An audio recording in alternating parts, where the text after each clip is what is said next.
Hello and welcome to Beyond the Diagnosis, 10 Non-Motor Symptoms You Should Know. My name is Krista Ellis, and I'm the Community Programs Manager for the Parkinson's Foundation, Florida and Gulf Coast chapters. Thanks to all of you joining us from around the state of Florida, throughout the country, and across the globe. A special shout out to our guests who are tuning in today from Australia and Poland. I'm joining you from Tampa, Florida. The Parkinson's Foundation will be hosting virtually events each Monday, Wednesday, and Friday. To learn more and to register, please visit parkinson.org/PD Health. You can also visit this page to view past archived PD Health at Home programs. Before introducing our expert speaker, I'd like to thank our sponsors, AbbVie, Supernus Pharmaceuticals, Kyowa Kirin, and Accorda Therapeutics. Our programs would not be possible without the support of our sponsors. Now, I am so proud to introduce our speaker for today's event, Dr. Irene Malaty. Dr. Malaty is the medical director at the Norman Fiksel Institute for Neurological Diseases at UF Health, a Parkinson's Foundation Center of Excellence. She is committed to providing quality, state-of-the-art care for all movement disorders, but has specific interests in the non-motor aspects of Parkinson's disease. She has many peer-reviewed articles and travels the world lecturing on Parkinson's disease, Tourette's, botulinum toxin administration, dystonia, and other movement disorders. Thank you so much for joining us today, Dr. Malaty. It's my pleasure. I'm going to go ahead and open my presentation here.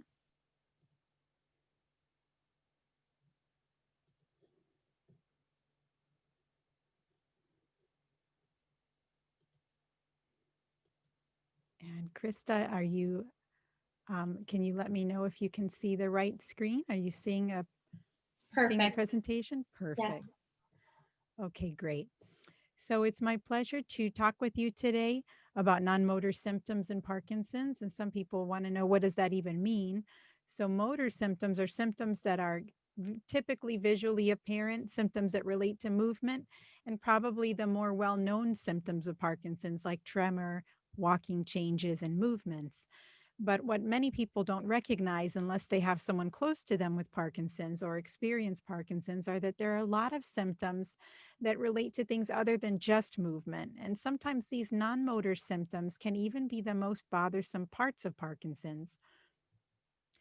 So a lot of these tips that we're going to be talking about today come from our recent book, Living with Parkinson's Disease. And today we'll be focusing on, like I said, the non-motor aspects and tips and tricks that you can do to manage those. So we're going to learn about the symptoms beyond the tremor. We're going to talk about 10 of the very common symptoms that people may experience. You may want to be reminded that not everybody has every single symptom, but some people do. And we'll talk about pearls for managing those symptoms. So these are the 10 that we'll be covering today, and these aren't every single symptom, but these are 10 of the common ones. Sialorrhea means drooling, constipation, urinary symptoms, orthostatic hypotension, pain, apathy, depression, memory troubles, hallucinations, and sleep troubles. And we'll talk about these one by one. Sialorrhea is excessive salivation. And so this can be experienced as needing to wipe the corner of the mouth frequently, or this can be experienced in more severe cases as a feeling of saliva actually coming out or drooling. Sometimes people say, well, I drool when I sleep at night, and that can even happen in people who don't have Parkinson's, but we're talking about an excess or an experience as if it's excess even during the day. These are 3 of the salivary glands: the parotid gland, the submandibular gland, and the sublingual gland. And although it seems as if the saliva may be excessive in some people, it doesn't appear that people with Parkinson's really make more saliva. It's just that we automatically swallow all the time in our daily life to control the continuous production of saliva. And if you slow down that reflex swallowing, that typically happens automatically, the balance gets out of balance and you can have some extrusion of saliva. Now, some people watching this are probably saying, "What are you talking about? I have dry mouth, and that's what drives me crazy." And some people do experience dry mouth, which is sort of the opposite. Typically, medications can aggravate that. It can happen with age, even aside from medication. And occasionally, people will tell me they feel like they have both dry mouth and drooling. So these can be seen.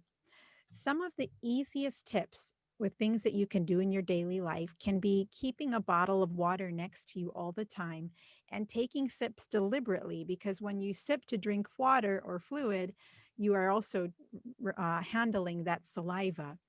And so having that visual trigger to swallow can be helpful.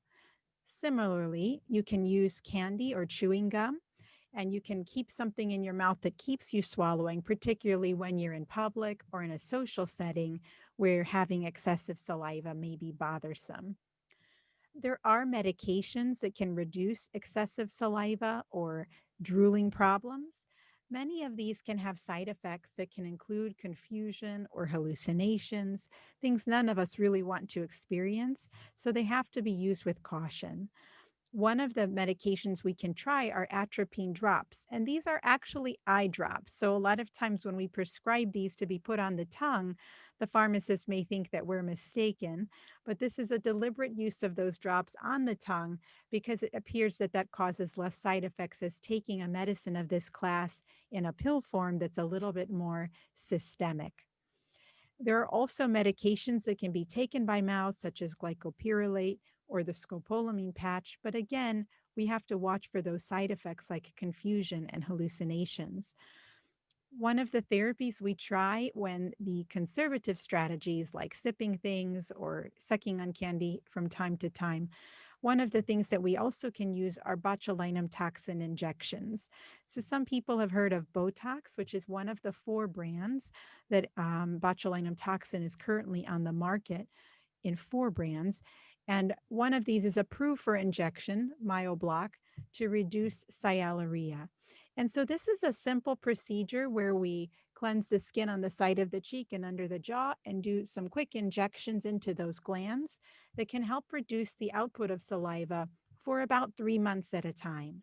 And so when this problem is bothersome, we can use those strategies to greatly reduce the impact.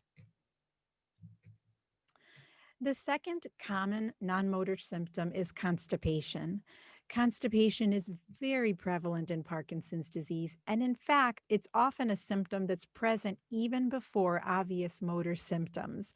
We call this a premotor symptom, meaning one of the earliest clues that a person may be experiencing Parkinson's disease.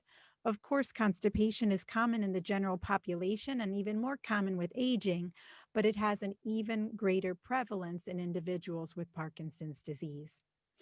So constipation can be hard stools or reduced number of stools. And in Parkinson's disease, we have impact on the autonomic nervous system, which is the part of our nervous system that regulates automatic processes and body processes, including gut motility. Sometimes people have constipation because of dehydration. They may not be drinking enough fluid. And where I live in Florida, this is a common situation that it's hard to drink enough fluid to keep up with our needs. Another reason people may have constipation is medication side effects. Some of the medications that we take can cause drying out, including constipation. And again, it's a common part of Parkinson's aside from medications and aside from fluid intake. This is actually important to Parkinson's because constipation can influence the dynamics of how our medications are absorbed.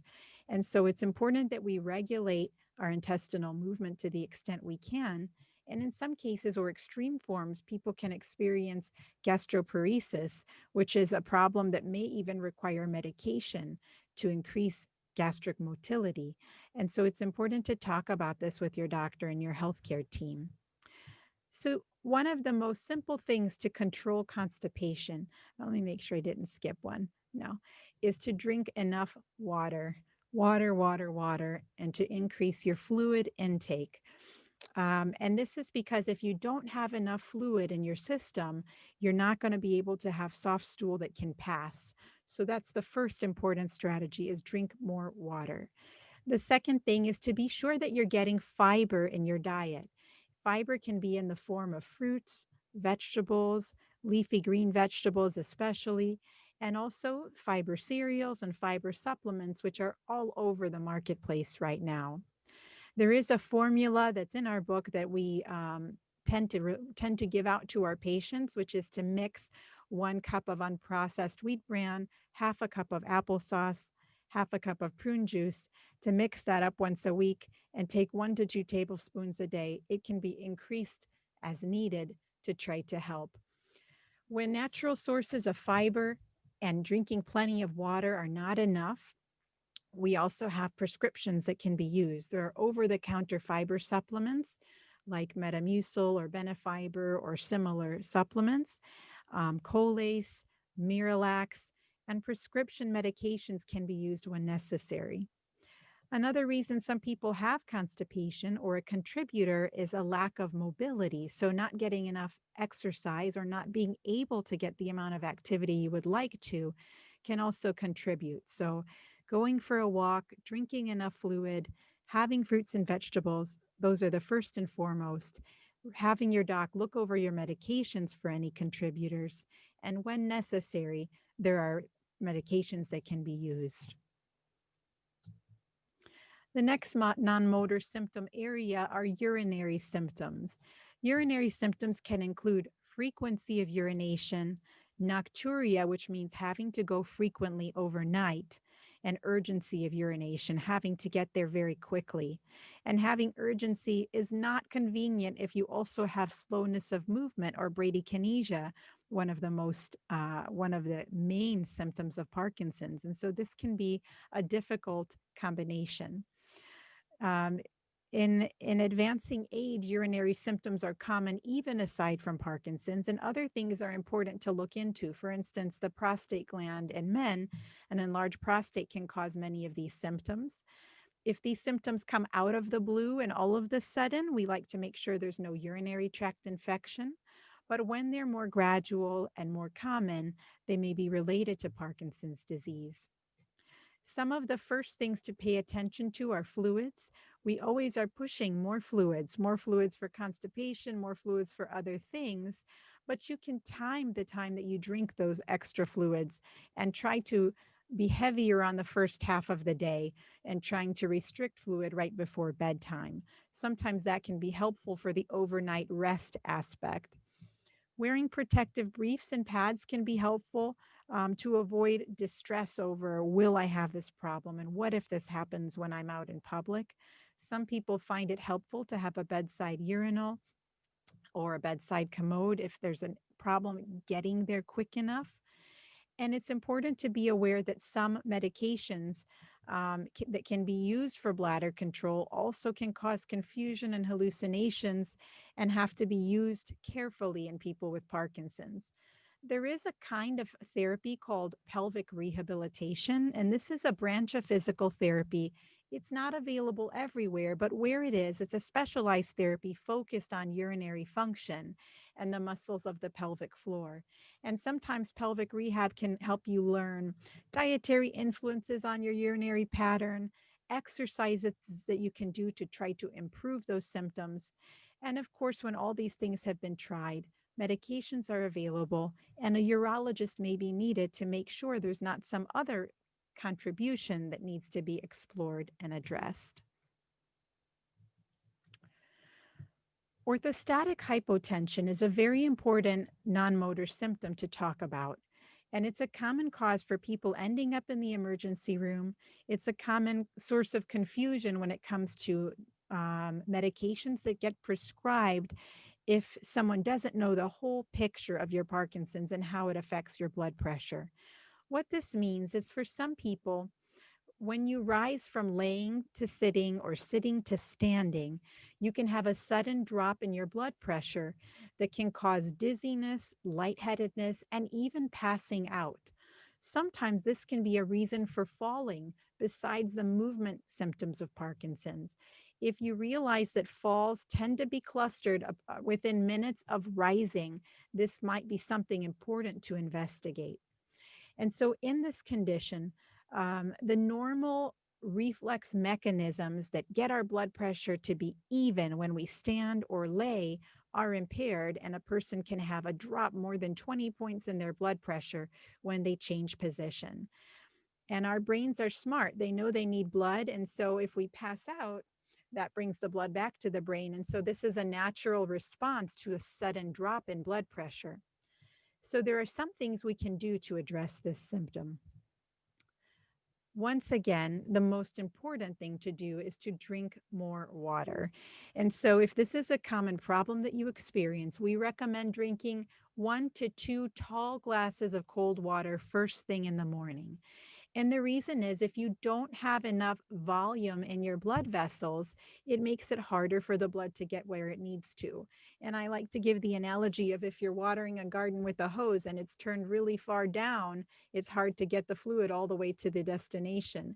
And so if you turned up the hose, more water is able to get where you need it to. And similarly, we need to have enough volume in our blood vessels.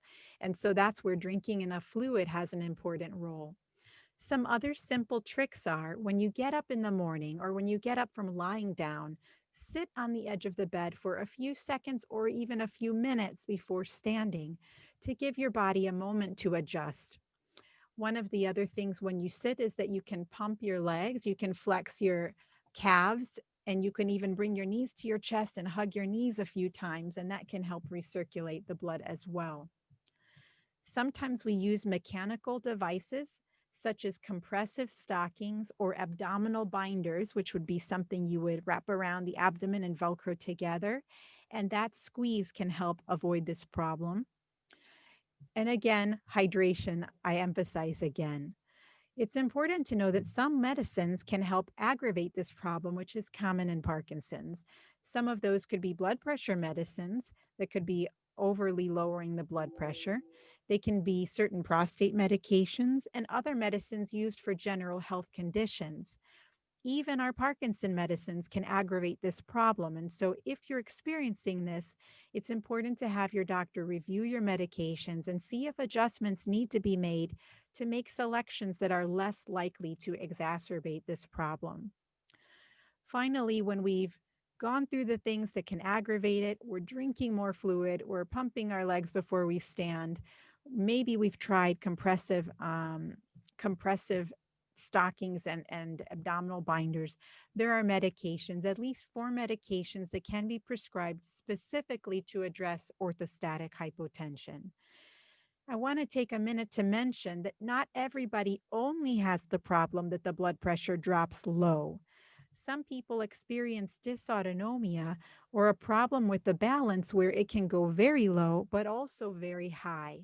And those cases can be even more difficult to find the best balance because what happens is a person may go to the emergency room and be found to have a very high reading and they get placed on an aggressive blood pressure medicine, and then they get very low the next minute and pass out.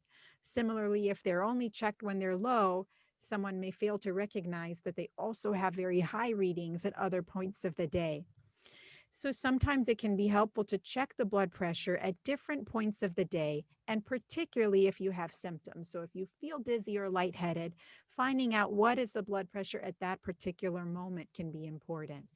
Some of the medicines that avoid the drops can actually aggravate the high blood pressures. And so sometimes there has to be a very fine-tuned regimen that may include medicines for high blood pressure at some point and medicines to avoid low blood pressure at another. Sometimes we have to tolerate a little bit of fluctuation, but avoid the extremes that can be risky to the health. It's an important problem to be aware of and to address if you're experiencing it. The next non-motor symptom is pain. Pain is very prevalent in anybody who lives long enough. And of course, with natural aging, we experience things like arthritis, wear and tear, different injuries, and different health conditions that can contribute to pain outside of Parkinson's. However, pain can occur within Parkinson's that's actually related to Parkinson's. And you might say, well, how do I know which one is which? The pain that comes from Parkinson's most commonly is cramping of muscles. So people may experience cramping of the feet, curling of the toes, cramping of the calves, and those would be the most common. If it's related to Parkinson's, it's most likely to be experienced when the medicine is wearing off, and it's most likely alleviated when the medicine is kicked in and working properly. So if you have a cramping type of pain that fluctuates along with your medication intervals, there's a high likelihood that your Parkinson's is part of the problem and that adjusting medicines for Parkinson's may alleviate the pain. If you say, but my shoulder hurts or my knee joints or my hip joints, it's most likely that is not the Parkinson's, although arthritis of a joint can be aggravated by the postural changes. So maybe we're walking a different way that puts more strain on one joint than another. Perhaps if we're leaning to one side is taking more burden. In that way, Parkinson's can interact with those other sources of pain, but they may be primarily independent. So all of these things have to be thought about. Neck pain can commonly be due to Parkinson's because of what we call dystonia, an involuntary overactive muscle contraction that can cause stiffness, twisting, and discomfort, can affect the neck, the hands, the feet, and different areas of the body. So how do we address pain? The first thing is to find the cause. If it's due to neuropathy, nerve pain, the treatment may be different than if it's due to arthritis or if it's because of Parkinson's wearing off. So it's important to work together with your doctor to figure out what's the source of the pain to know whether adjustments in the Parkinson's regimen may be helpful. We always recommend engaging in physical therapy. Sometimes stretching can be useful, sometimes strengthening muscles that will support the posture and help avoid overly taxing the source of the injury or pain can be helpful. Sometimes, if it's a joint issue, there may be injections that can help, and you may need referral to another kind of doctor, like an orthopedic doctor. It's always important to mention that we have to weigh the risks against the benefits of pain medications. Pain medicines likely increase the risk of falling, confusion, and sleepiness, which are all issues very common to Parkinson's already. So pain medicines have to be chosen carefully and used judiciously to try to control pain in Parkinson's. I'd like to move on to another important symptom called apathy. Apathy is a loss of drive or motivation or interest. And one of the quotes in our book is from one of my patients that says, "My get up and go got up and went." So it's sort of just not having the drive or desire to do things. A person with apathy may appear to be less interested in starting conversation. It may appear as if they don't care as much or they don't have the desire, and they may appear to be indifferent. This actually can be part of Parkinson's. It is part of Parkinson's, and it's independent of depression. So some people have a loss of desire or interest because of depression. And if it's due to depression, that needs to be addressed. But commonly in Parkinson's, this may occur even aside from any depression. It can be a source of partner frustration. A spouse may say, my husband won't do what the physical therapist says. He knows what he needs to do, but he won't do it. Or I don't know why. He knows what he needs to do, and I just can't get him to do it or her to do it. And so this may not just be a personality issue, it may be part of Parkinson's, and it has to do with changes in the frontal lobes, the part of our brain that's largely involved in the circuits for motivation and drive, and it can be part of the condition. So how do we deal with this? We don't have a pill that treats apathy at this time, so we have to use strategies to control it or manage it. One of the most important things is to schedule activities independent of the desire to do them that day, because the desire may not be there. And what I mean is, all of us, those of us who don't have Parkinson's, can maybe relate to exercise. We all know we should exercise. Some of us love to, but sometimes it's hard to have the energy at the end of the day or beginning of the day to do it. And if you say, I'm going to do it when I feel like it, you may never feel like it. So you have to say, I'm going to do my exercises Monday, Wednesday, and Friday, regardless of how I feel. And that's one strategy, is scheduling activity and doing it that you know you should. Now, of course, we have to keep some flexibility, understanding that with Parkinson's, we have good days and bad days, and we can't always predict what kind of a day we're going to have. To the extent that your physical symptoms allow you to, it's important to maintain exercise and physical activities, regardless of really feeling the strong desire when they're healthy for us and when we can safely do them. You may need to modify activities rather than just eliminating them. For instance, could you golf less holes than you used to golf, but continue golfing? Could you use a cart so that the walking in between isn't the limitation? Maintaining your social life and physical life as much as you can, but making adjustments that you need to over time is important. Having a buddy can be helpful if you know you're going to meet your friend at the gym. This might encourage you to do it even though you might have otherwise passed that day. Maybe it's your life partner that you're doing that with. Plan your activities around your medication timing to optimize your performance. Perhaps you know that it's going to be very difficult to go golfing or running or dancing when you have worn off. So you may plan the timing of your medicine so that you can enjoy that to the best of your ability. You might decide, I'm going to go do my shopping at 12:30 because I know that's when my medication is working at its best. Maybe I know the late afternoons are harder for me, so I plan to do my activities in my best part of the day. Getting rest is important and maintaining a healthy, balanced diet. Being exhausted and having poor energy can add to apathy, so controlling the aspects of that you can are important. Pace yourself and allow for breaks. Perhaps you used to mow the whole lawn in one sitting or clean the whole house in one sitting. You might have to say, that's how it used to be, but I'm going to do that. I'm going to spread it over 2 days, or I'm going to do half and take a break and go get something to drink.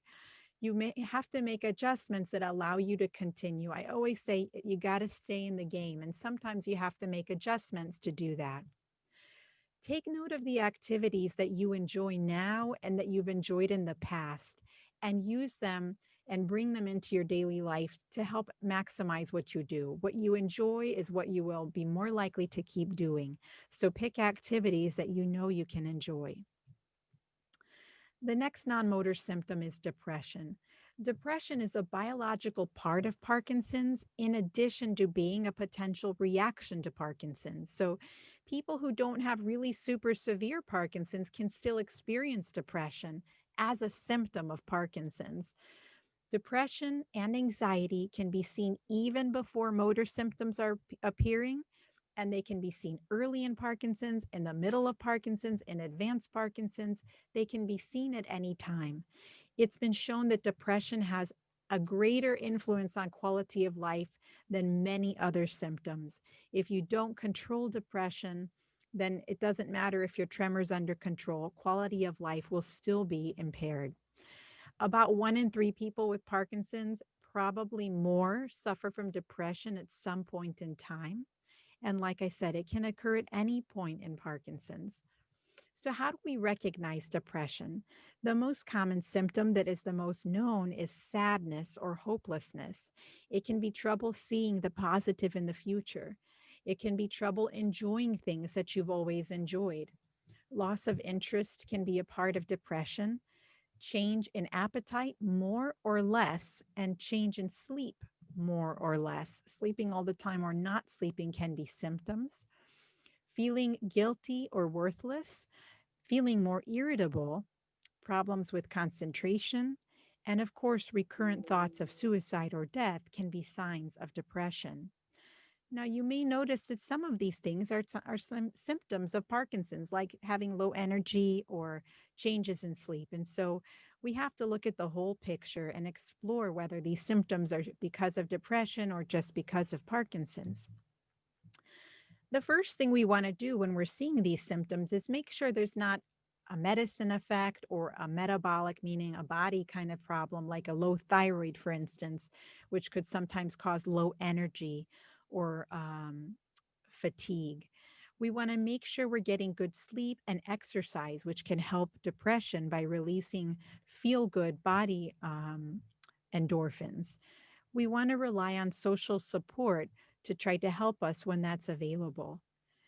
One of the first steps is making sure that our Parkinson's is under the best control it can be. Because if your Parkinson's is undertreated, you may feel depression or anxiety as a symptom of being under medicated. But if the depression is independent of that, there is therapy, cognitive behavioral therapy that can help address symptoms or situational changes or adjustments to how things are going in life, adjustments to ability and health and relationships. And medications can be used to effectively treat depression. Depression, when it's a physical organic depression, it can be because of low serotonin levels.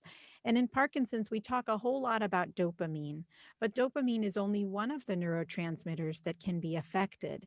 Serotonin is another, and low serotonin can cause anxiety and depression. The medicines that treat depression may take 4 to 6 weeks to take effect. It's very important not to give up after a week or two of not feeling better. And also, they may take titration or increase of the dose over time. It's also important to know that there are many options, and what works for one person may not be what works for another. So we can't always rely on what helps our friend or our support group buddy or even somebody online, because our body chemistry may be completely different.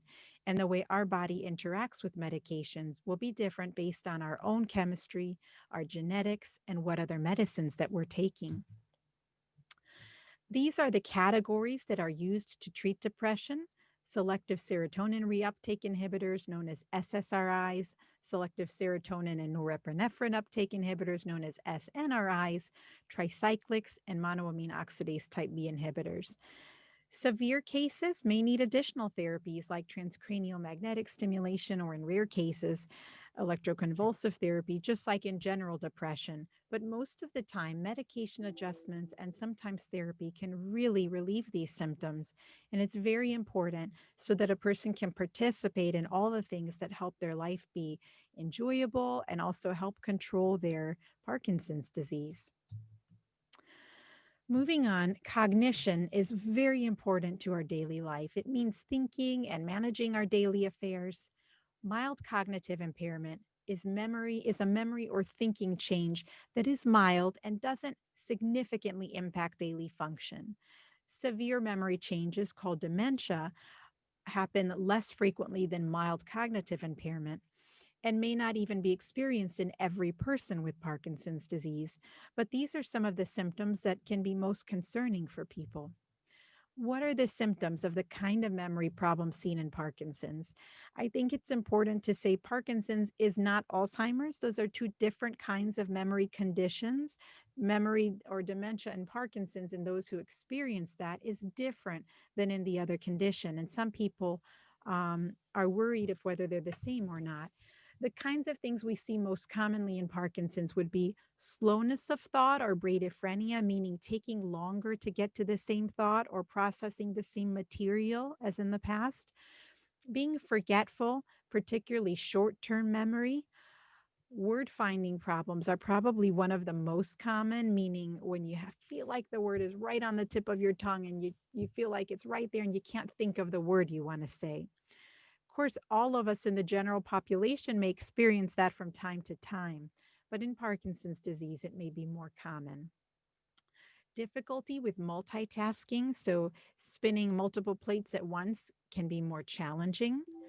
Executive function relates to planning and conducting our activities, managing our appointments, handling our daily affairs, and this can become more difficult.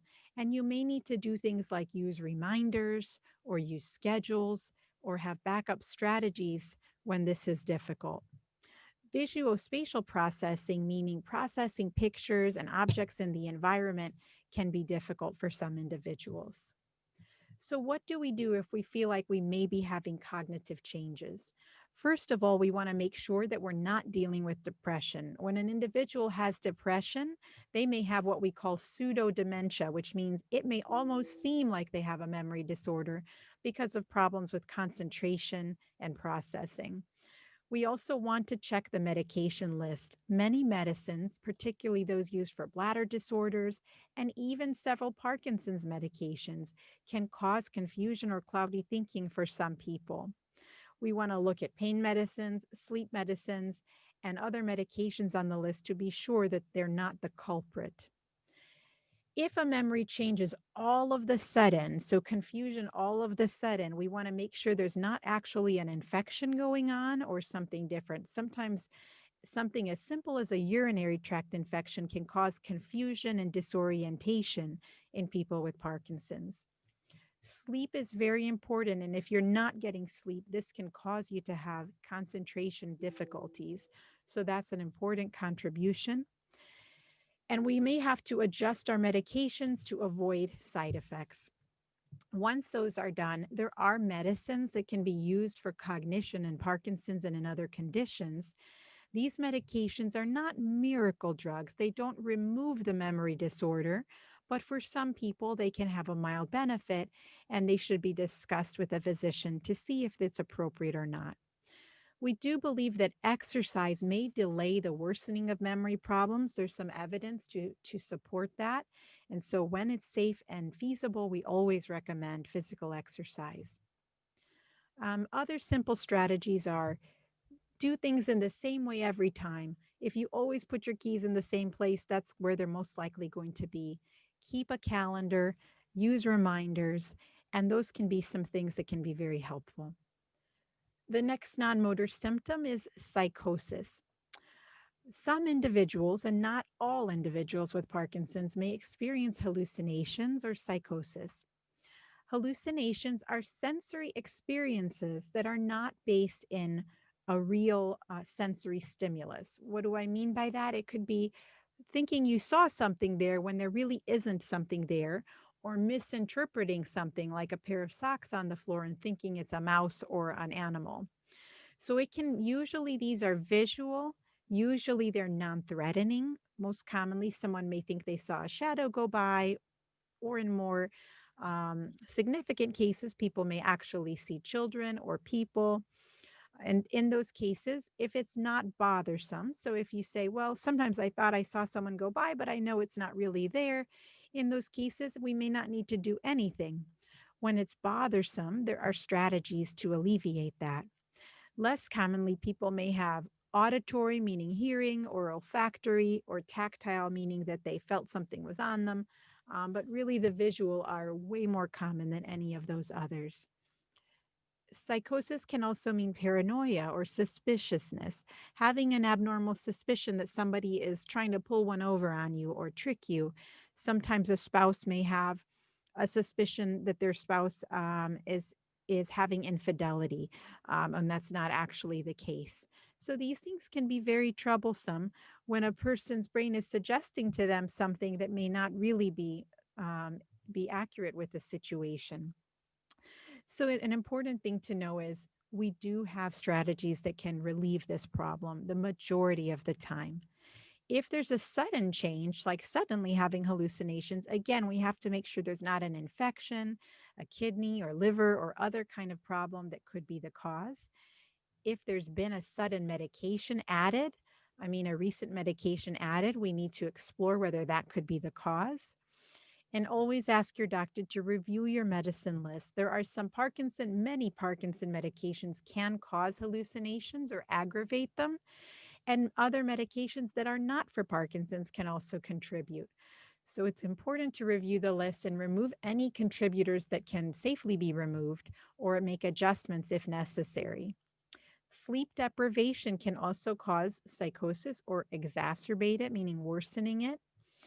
Some of the medications that can control hallucinations can aggravate Parkinson's. And so it's very important that a person who's prescribing medicine for these kinds of conditions is aware of the Parkinson's and is aware of the interaction of medicines with Parkinson's.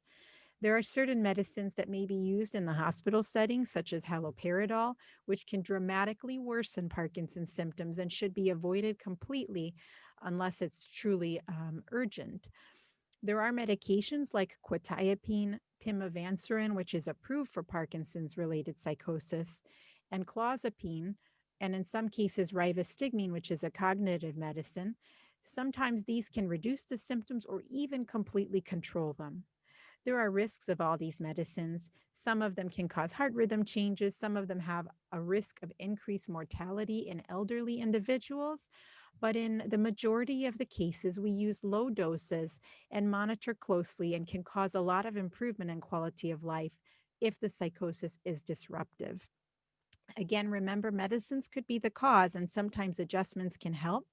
But if this is occurring and if it's bothersome, it can usually be managed effectively. And finally, sleep. Sleep is very important in Parkinson's and unfortunately very commonly affected in Parkinson's. So there are many reasons that sleep can be impaired. One of these is medications wearing off. So some people will take their medicines every 4 hours when they're awake, but then they go to bed and they may wake up spontaneously 4 to 5 hours later with cramping of the feet or discomfort. That may be a sign that the medicine is wearing off. And there may need to be an adjustment, like a long acting medicine at bedtime, or in some cases, even a dose overnight, if that's the reason for the disrupted sleep.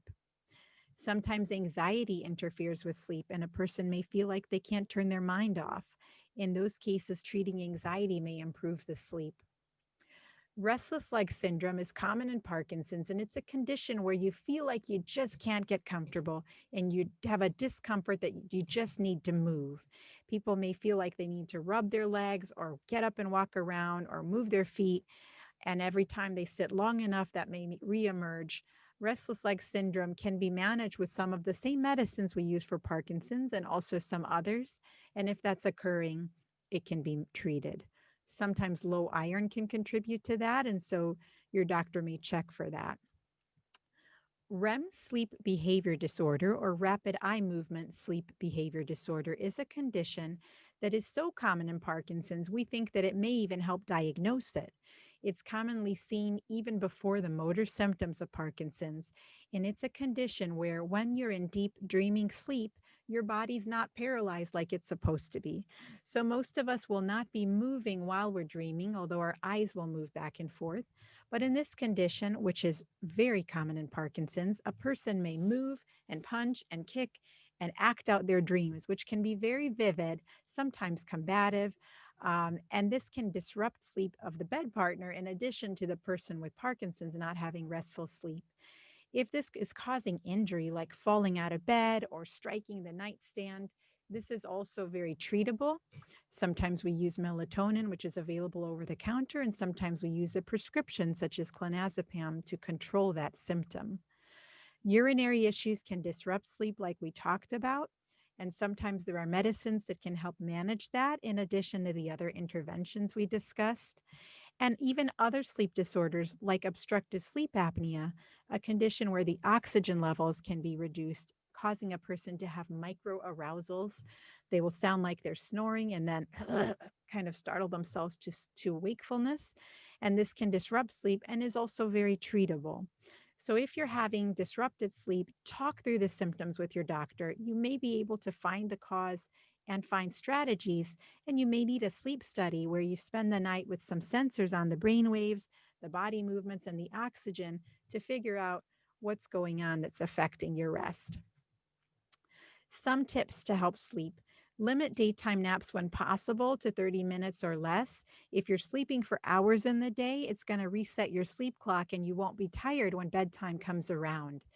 Now, sometimes it can be strategic to take a nap, and you may find that just having a half-hour nap resets your batteries and you're ready to go. In those cases, it's useful, but avoiding excessively long naps. For some people, exercising right before bedtime can interfere with sleep, and for those people, avoiding exercise right before bed can be important. If you're laying in bed for hours and not falling asleep, it's better to go ahead and get out of bed and come back when you're sleepy so that your brain associates the bed with sleep. It's useful to have a regular sleep schedule where you go to bed the same time and wake up the same time so that your body can adapt to that. There is cognitive behavioral therapy for sleep, and there are medications for sleep, but we always have to start with sleep hygiene. Sleep hygiene means dimming the lights about an hour before bedtime. When lights are bright, our natural clock knows if, for instance, in the sun and in the daytime, seeing the bright light suppresses melatonin in the brain, which helps our brain know that we should be awake. When the lights go down, our melatonin is released and we know it's time to be sleepy. And this is how we have our natural circadian rhythms. Using that to your advantage, keep the lights bright in the daytime and dim in the evening. That can help you adjust to nighttime sleep. Avoid things that are very exciting or stimulating 1 hour before bedtime. Have a quiet and comfortable bedroom, including the appropriate temperature. And there's a joke to use the bed for two things. So you don't want to be using the bed to write your bills and do things that take a lot of cognitive energy or are very stimulating. You want your brain to associate that with sleep. Of course, avoid caffeine after lunchtime and avoid bright screens at bedtime. If you have to read on a screen or look at your phone, you can change the settings so that it's dim and it avoids the bright light that suppresses melatonin and keeps us awake. So those are our 10 non-motor symptoms and some effective strategies that can be used and some ways they can be managed. I'm happy to share these with you today, and I'm also happy to take some questions. Thank you, Dr. Malaty. Thank you so much. Goodness, Pleasure. it's a lot to absorb. And you know, know. it truly is astounding at the depths that Parkinson's disease affects the body and the mind and, you know, just our lifestyle altogether. So I appreciate, you know, highlighting those 10 most common non-motor symptoms for our guests today. My pleasure. I did get quite a few questions. We have a few minutes left, and I'll give you the first one. My wife continues to have monthly battles with UTI. Is this Parkinson's related, and can you provide any suggestions? So it's always going to be, can you hear me okay? Okay. It's always going to be pretty impossible for me to answer about an individual's personal health situation. I can give some generalities. So if you're having recurrent infections is not per se part of Parkinson's. But if you're experiencing urinary retention because of problems with your autonomic nervous system, which can happen in Parkinson's, it could potentially predispose you to that. So the best thing to do would be to consult with a urologist. A urologist is a specialist in the pelvic, in the genitourinary system, and they can do some studies to figure out if you have an anatomical, meaning a body shape situation that's making you prone to those, or do you have an obstruction, which means a blockage. Do you need, sometimes they even use botulinum toxin injections to try to relax muscles if it's an overactive muscle problem. So there can be a lot of different reasons. That's why it's hard to say for one individual, why are they having recurrent urinary tract infections? Everything down from how we're shaped and how we're all put together just a little bit different, to some hygiene aspects. So there may be things that a person who has severe motor symptoms may have difficulty doing all of the appropriate hygiene, like wiping front to back. And sometimes that can contribute less commonly than the other parts of it. Thank you. How do we access the apathy book that you referenced? So the book's not just about apathy, but it's one of the things we cover. And this one is the one I'm talking about called Living with Parkinson's Disease. It's just on Amazon. So if anyone doesn't know, Amazon.com is a website that people can make purchases on. And if you search for Living with Parkinson's Disease, or even just Parkinson's or Malaty, who's me, or Oken, my colleague, you'd probably hit it. And that's where it is. That's one of the things we talk about in that book. Great, thank you. Sure. Is there such a thing as a light case of PD, meaning that the symptoms do not progress? So that's going to be a yes and no. So I can clarify a little bit. So I don't really think it's true that there's a case of Parkinson's that doesn't progress at all if you live long enough. So hopefully we all live many, many years. And if you live many, many years, it's pretty consistent that there's change over time. But there are definitely different cases where some people are afflicted with very severe symptoms and some people have a faster progression than others. There are many people who may have a milder case and live very well for many, many years. People who are more physically active have odds in their favor. So basically, we do see people, it appears that people who have tremor predominant Parkinson's, meaning that that's one of their more common symptoms or early symptoms, may have slower progression over time. So, there are most of the parts we can't fully control. We all have different genes, and there are a lot of genetic risks for Parkinson's, and they're different from person to person. But the aspects we can control are to keep a good, healthy life, stay physically active, and those are the best things we can do to try to keep our course of progression slow. There's a lot of research going on right now. We've been looking for years trying to find what we can do to stop Parkinson's from progressing, and there's exciting stuff going on. So the answer may change in the future. So I'm hearing stay active and eat well. Mhm. Things our mom told us from the beginning, Right. right? So we got another question in regards to something you referenced in your presentation. What was the name of the medication that should be avoided in the hospital? The one that's psychosis. Oh, How some- haloperidol, HALOPeridol,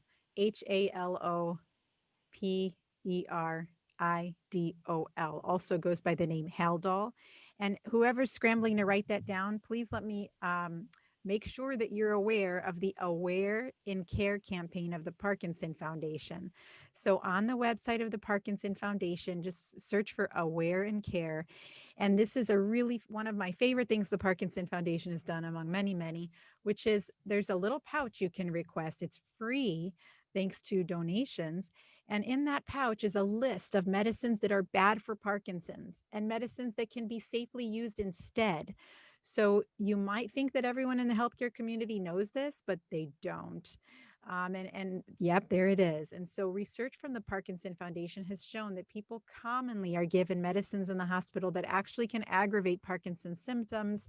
They may be unaware of the importance of medicines being given at particular times because they may be used to medicines being flexible in what time they can be given. And all those things can be really hard for a person or a spouse or a partner of someone with Parkinson's to convey to the inpatient healthcare team. In that pouch is a little notepad of pages you can tear off and just give one to each person that says, I have Parkinson's, I need my medicines on time. This is from the Parkinson Foundation. I'm not making it up. And it's got a list of those medicines like haloperidol. It's not the only one. It's just one of the most famous ones that can accidentally aggravate Parkinson's. Great plug. Thank you. They didn't even tell me to say that, but it's really true. And if you keep that little pouch, or at least keep one of the tear off sheets in your wallet, I always tell people 90% of the time when you end up in the hospital, you weren't planning on it that morning. So you may not have that pouch with you all the time, but if you keep one of those papers in your wallet or in your purse or wherever you keep it, in the glove box of the car, then you'll always have it available if a situation arises that was unplanned. Absolutely. Yes. Thank you. So my colleague just posted a link to get the Aware and Care kit. So if you guys are interested in ordering yourself a free Aware and Care kit, just click the link in the chat and it'll open up a new website on your screen. A few more questions. We've got just about 5 minutes left. Why does the face begin to look distorted and the mouth starts to appear like pursing lips? My main problem is facial dyskinesia. Any suggestions? Okay, so when it comes to facial expression in Parkinson's, there are several different things that can happen. And again, the things I talk about don't happen to every single person, but the things that could happen, the most common would be decreased facial expression. So we call that like a poker face, meaning whereas you might easily see when I'm happy or when I'm upset, people can have a less expressive face and it can be less visually apparent what their emotional status is. So that can be less movement in the facial muscles, less frequent blinking, and less obvious facial expression. In very severe cases, sometimes people can even have their mouth kind of looking like it's open at rest. Those are things that can happen from Parkinson's. At the same time, some people can experience dystonia, which are involuntary muscle tightening. And some people could experience dyskinesia, which is an abnormal, involuntary, excessive movement commonly seen when the medicines are actually in effect.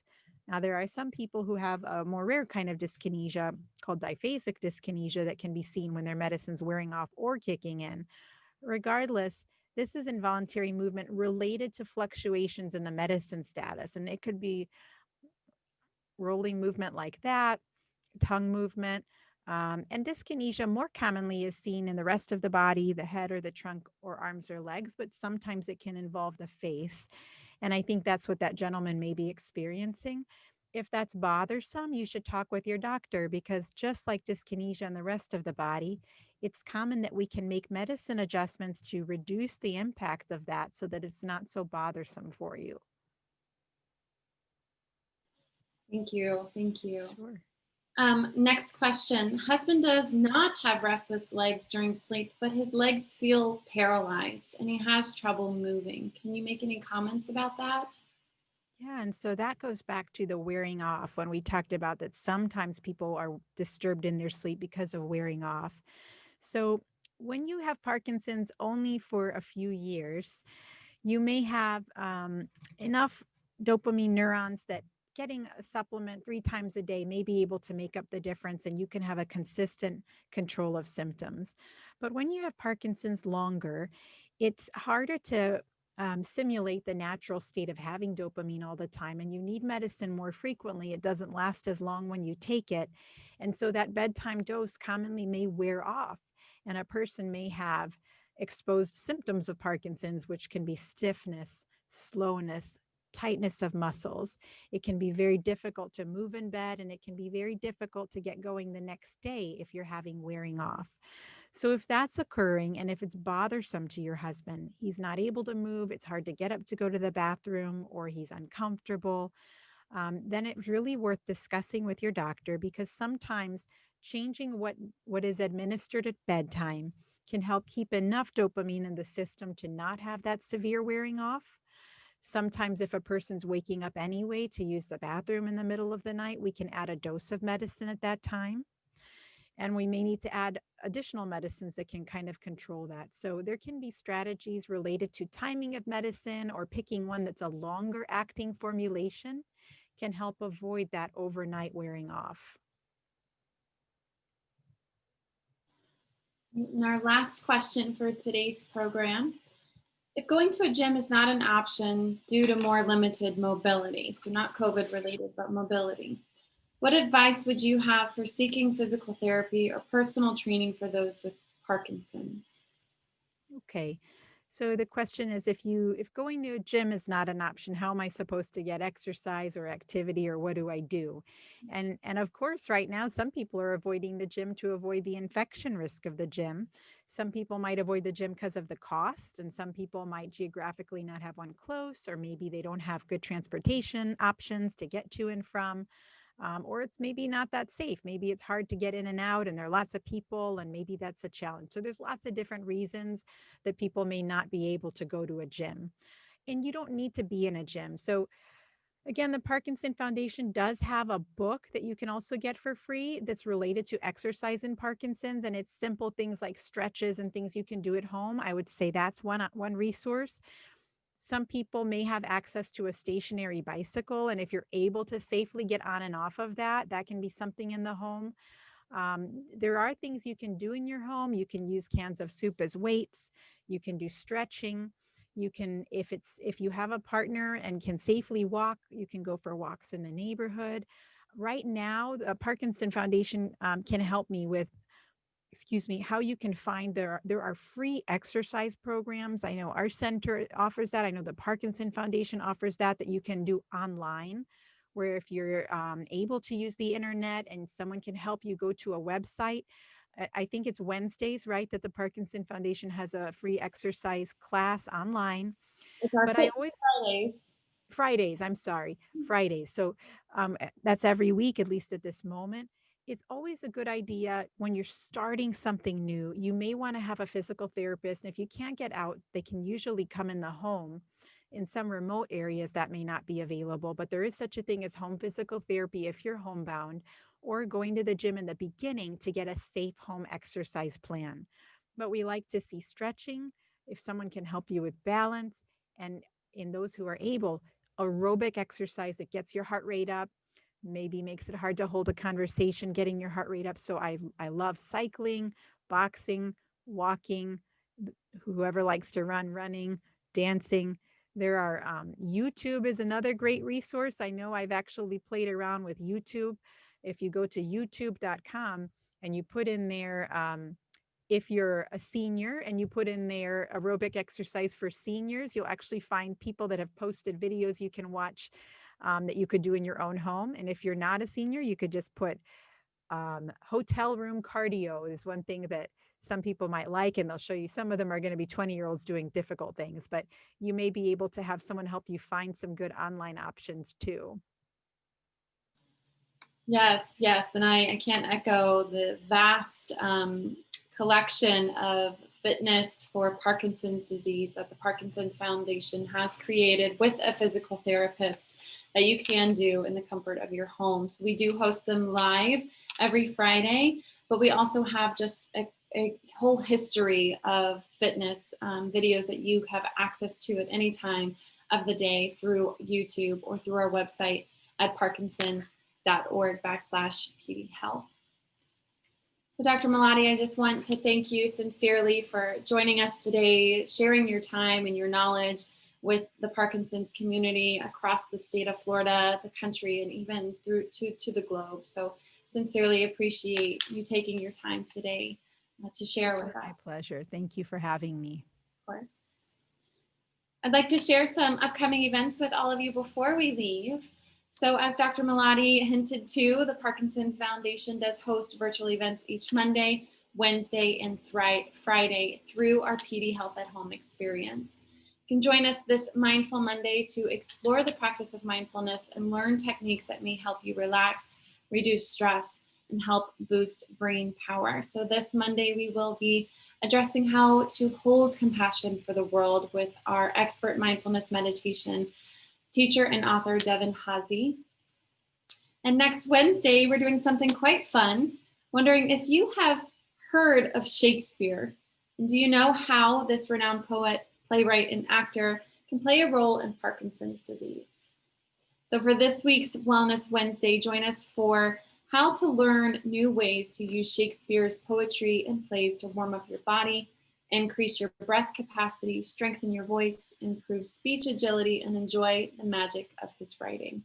So learn more and register for this special event at parkinson.org/PD-health. And a final thank you to our sponsors, AbbVie, Supernus Pharmaceuticals, Kyowa Kirin, and Accorda Therapeutics.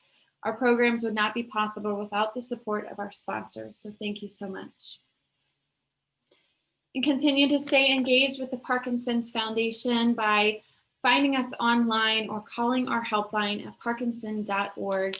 If we were not able to address your questions today, please do not hesitate to reach out to our helpline staffed by Parkinson's specialists Monday through Friday. That's 1-800-4PD-INFO, or you can email at helpline@parkinson.org. So big thank you to all of our attendees for joining us today to learning a little bit more about the non-motor symptoms of Parkinson's disease. We cannot wait until we're able to see you guys in person. So I thank you all, and Dr. Malaty, so grateful for the work that you do for our Parkinson's communities. My pleasure. So we see you again.